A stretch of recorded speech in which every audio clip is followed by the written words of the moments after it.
Yeah, I mean it's been an unbelievable week from day one. Obviously the golf course has been in gorgeous condition. The weather has been unbelievable. It's been the most enjoyable Masters from that point of view for quite some time. Just been as you would paint it up. The week has been that way. And some of the golf I've played this week has been probably the finest of my career, tee to green, and even on the greens at times. So.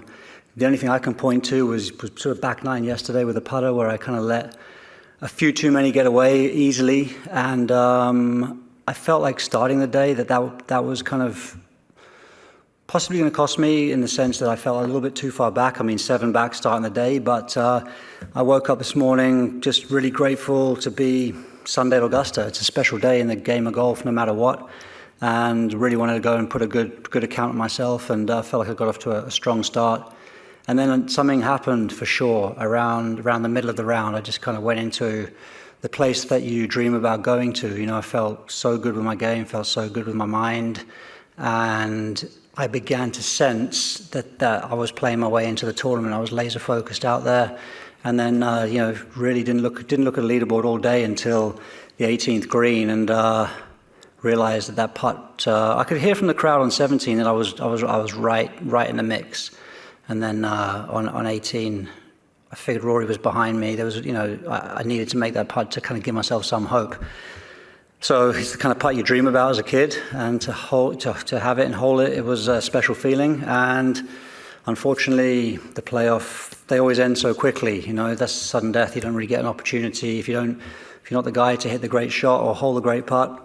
It's over. So I felt like that's the nature of sudden death, but not really anything I could have done more today. I mean, nearly. Yeah, it's a bogey away from being the greatest round I've ever played. I mean, it is a great round. I think if you look at the quality of golf, yeah, it possibly is. And also just being in the back nine on Sunday at the Masters, like to be able to play that way. But obviously there are the moments there that you look back on and you go, okay, made the wrong mistake there and the wrong mistake there at the wrong time. But tough to dwell on that, because 10 birdies on this golf course today it was unbelievable golf. I wasn't looking at leaderboards. The only way I sensed that I was getting into it was the crowd. Like I said, 18 was the first time I glanced at the board. I missed the putt at 17 for par, and I said to Fuchs, what's going on? He said, you're tied for the lead. I said, okay, let's birdie 18. Because obviously Rory was behind, and I figured 14 and 15 are good birdie opportunities. I sensed I needed to go ahead and birdie 18. But then when I was on the 18th green, I heard a big roar. I felt like an eagle roar on 15. So I assumed I was 2 back potentially. But yeah, I was laser focused on my game today, and that's all I could do was my job. And yeah, here we are. Klaus? Yeah, What are you going to do about it though? It's like I think I really kicked on in my career when I finished second to Sergio here. I think I then played some of the best golf of my career, got to world number 1. It's what do you choose to dwell on? Like, do you know what I mean? There's no point being too despondent about it, because you got to look at all the good stuff that got me into this situation, and you can't skip through a career without a little bit of heartache.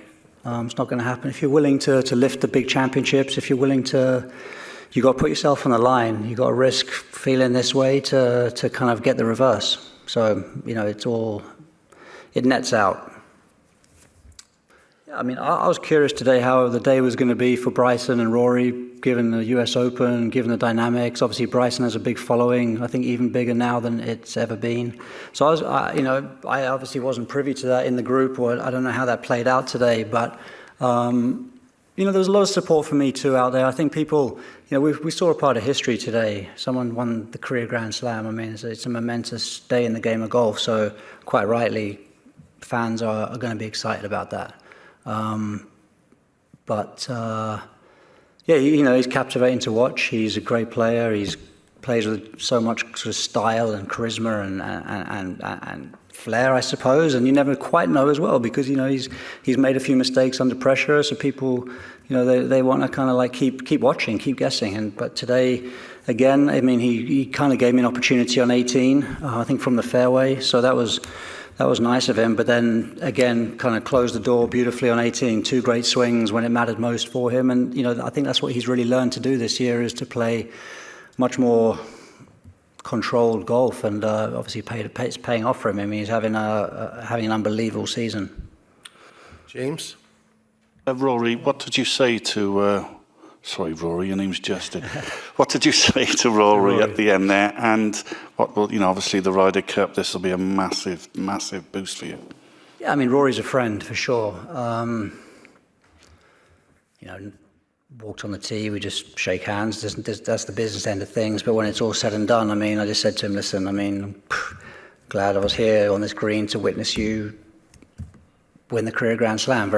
That's such a cool, momentous moment in the game of golf. And yeah, that was it. I mean, he was obviously pretty overcome with emotion and probably not going to be able to take in much at the time. So, but yeah, I mean, yeah, it was a big day in golf.